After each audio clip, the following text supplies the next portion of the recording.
Oke, mulai.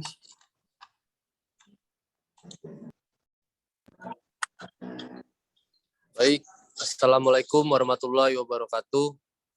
Sini kami kelompok 7 akan mempresentasikan tentang masalah etis seputar konsumen. Di sini kami ada 5 anggota. Yang pertama yaitu saya sendiri dengan nama saya Rahmat Asriadin 1901061020. Kemudian ada Malum Mahendra dengan NPM 10.20.01.06.10.02. Kemudian ada Muhammad Solehan dengan NPM 20.01.06.10.33. Kemudian ada Muhammad Reva Saputro dengan NPM 19.01.06.10.34. Dan yang terakhir ada Muhammad Iqbal Dafa dengan NPM 19.01.06.10.27. Next.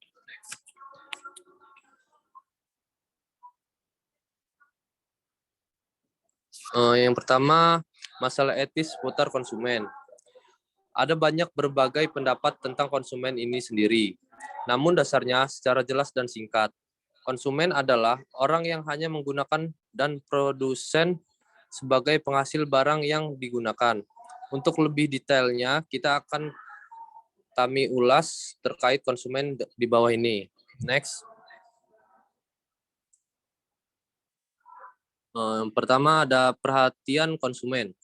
Perhatian konsumen dibagi menjadi 2 poin, yaitu poin pertama, konsumen dalam kewajiban bisnis sebagai salah satu hal penting, utama selain produk itu sendiri. Mulai dari hak konsumen dan kewajiban dari konsumen untuk didengarkan. Hak mendapatkan pelayanan terbaik, hak lindungan hidup, hak atas informasi yang jelas, dan juga hak kompensasi jika merasa dirugikan. Poin yang kedua, karena konsumen dalam dunia bisnis sebagai acuan atau menjadi pandangan juga terhadap orang banyak, bagaimana pelaku usaha merhatikan konsumen. Next.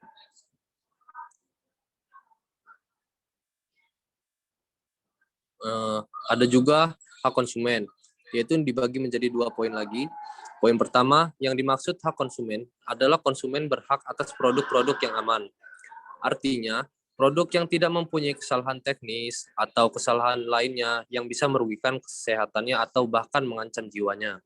Poin yang kedua, ada banyak sekali tindak pelaku usaha yang merugikan konsumen. Untuk contohnya, kami buat di slide selanjutnya. Next. Untuk next selanjutnya akan dibacakan oleh Muhammad Iqbal Dafa. Kepada Muhammad Iqbal Dafa kami persilahkan. Terima kasih kepada Rahmat Asriadin. Selanjutnya saya akan menjelaskan hasil kerja kelompok kami. Kami juga sudah membuat contoh pelanggaran hak konsumen. Kasus pelecehan konsumen di Starbucks melanggar hak konsumen, di mana seorang pegawai Starbucks melakukan tindak pelecehan membuat konsumen sendiri merasa dirugikan.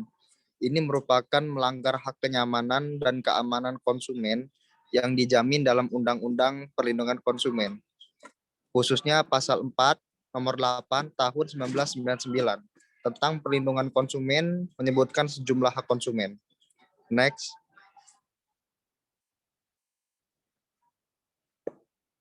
Kemudian ada kewajiban konsumen. Selain konsumen mendapatkan hak konsumen, namun juga konsumen memiliki kewajiban sebagai konsumen. Setelah membahas hak konsumen, adalah tentunya setiap hak akan disertai adanya kewajiban. Ini juga sesuai dengan Undang-Undang Perlindungan Konsumen Pasal 5 berikut. Konsumen wajib membaca serta mengikuti segala petunjuk informasi maupun prosedur penggunaan atau pemanfaatan barang dan jasa. Demi keamanan serta keselamatan konsumen juga harus mempunyai itikat baik saat melakukan transaksi pembelian barang dan jasa. Konsumen juga wajib untuk mengikuti upaya penyelesaian hukum dari sengketa maupun permasalahan perlindungan konsumen secara patut. Demikian presentasi yang dapat saya sampaikan. Selanjutnya akan disampaikan oleh Malum Mahendra. Untuk Malum Mahendra dipersilakan.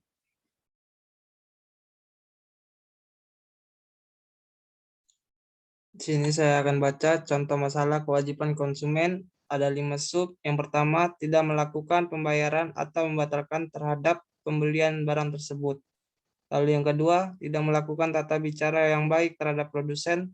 Yang ketiga, melakukan penipuan pembelian barang terhadap produsen. Lalu yang keempat, tidak melakukan akidah peraturan pembelian di minimarket atau mall.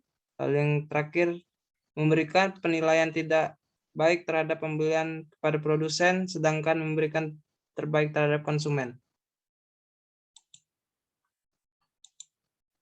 Tanggung jawab bisnis untuk menyediakan produk yang aman. Ada 2 sub. Yang pertama, kerugian konsumen sebagai akibat dari pemakaian produk tertentu menjadi tanggung jawab produsen, akan tetapi produsen hanya bertanggung jawab kalau kerugian disebabkan karena kesalahan produksi atau konstruksi. Jika produksi disalahgunakan oleh konsumen, maka produsen tidak bertanggung jawab. Produsen juga tidak bertanggung jawab bila alat yang berbahaya mengakibatkan kerugian karena konsumen tidak berhati-hati. Lalu yang kedua, ada 3 pandangan dasar teoritis bagi pendekatan etis maupun yuridis mengenai hubungan antara produsen dan konsumen, khususnya dalam hal tanggung jawab atas produk yang ditawarkan oleh produsen dan dibeli oleh konsumen, yaitu teori kontak, teori perhatian, semestinya teori biaya sosial. Teori kontak, menurut pandangan ini, hubungan antara produsen dan konsumen sebaiknya dilihat sebagai semacam kontrak dan kewajiban produsen terhadap konsumen didasarkan atas kontrak itu. Jika konsumen membeli sebuah produk, ia seolah-olah mengadakan kontrak dengan perusahaan yang menjual produk tersebut. Transaksi jual beli harus dijalankan sesuai dengan apa yang tertera dalam kontrak itu, dan hak pembeli maupun kewajiban penipuan memperoleh dasar dari apa yang tertera. Yang kedua, kewajiban paling penting adalah melaksanakan kontrak sesuai dengan ketentuannya. Produk yang disampaikan kepada konsumen harus mempunyai kualitas yang dijanjikan atau disepakati sebelumnya, dan dalam memberi kesepakatan konsumen harus mengambil keputusan dengan kebebasan penuh. Dari berbagai segi pandangan kontrak tidak memuaskan, ada 3 keberatan terhadap pandangan ini, yaitu teori kontrak mengandaikan bahwa produsen dan konsumen berada pada taraf yang sama. 2. Teori kontrak mengandaikan hubungan langsung antara produsen dan konsumen. Lalu yang ketiga, konsep kontrak tidak cukup untuk melindungi konsumen dengan baik. Lalu slide berikutnya akan dibacakan oleh Rahmat Asridin. Silakan, Bang Rahmat Asridin. Reva. Ya baik, di sini saya Muhammad Rasul Putro akan melanjutkan presentasinya. Nah, di sini ada teori perhatian semestinya. Yang pertama, berbeda dengan pandangan kontrak. Pandangan kedua ini tidak menyetarakan produsen dan konsumen, melainkan bertolak dari kenyataan bahwa konsumen selalu dalam posisi lemah. Karena produsen mempunyai jauh lebih banyak pengetahuan dan pengalaman tentang produk yang tidak dimiliki oleh konsumen. Pandangan perhatian semestinya ini tidak memfokuskan kontrak atau persetujuan antara konsumen dan produsen, melainkan terutama kualitas produk serta tanggung jawab produsen. Karena ini, tekanannya bukan pada segi hukum saja, akan tetapi pada etika dalam arti luas, sehingga teori ini mempunyai basis etika yang teguh. Nah, yang kedua ini, produsen bertanggung jawab atas kerugian yang dialami konsumen dengan memakai produk, walaupun tanggung jawab itu tidak tertera dalam kontrak jual beli, atau bahkan disangkal secara eksplisit. Setelah mempelajari seluk-beluknya, maka pandangan perhatian semestinya ini lebih memuaskan daripada pandangan kontrak. Namun demikian, hal itu tidak berarti bahwa pandangan ini pun tidak mempunyai kelemahan. 2 kesulitan yang bisa muncul di teori ini adalah, nah baik, selanjutnya akan dilanjutkan oleh Muhammad Solehan.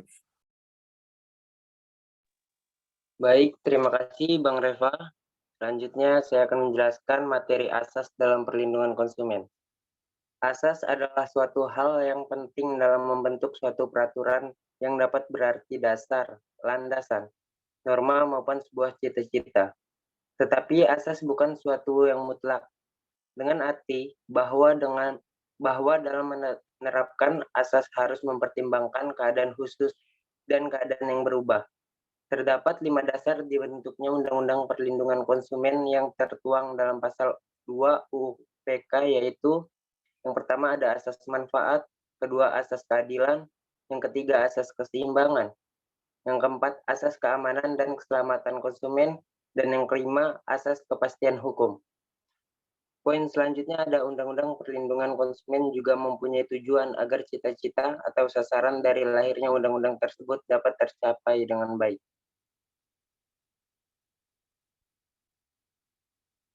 Mungkin sekian yang dapat saya sampaikan. Saya kembalikan ke moderator. Baik, terima kasih Solehan. Sekian presentasi dari kelompok 7. Kurang lebihnya mohon maaf. Pada Allah saya mohon ampun. Dengan niat tulus ikhlas, yakin bisa sampai.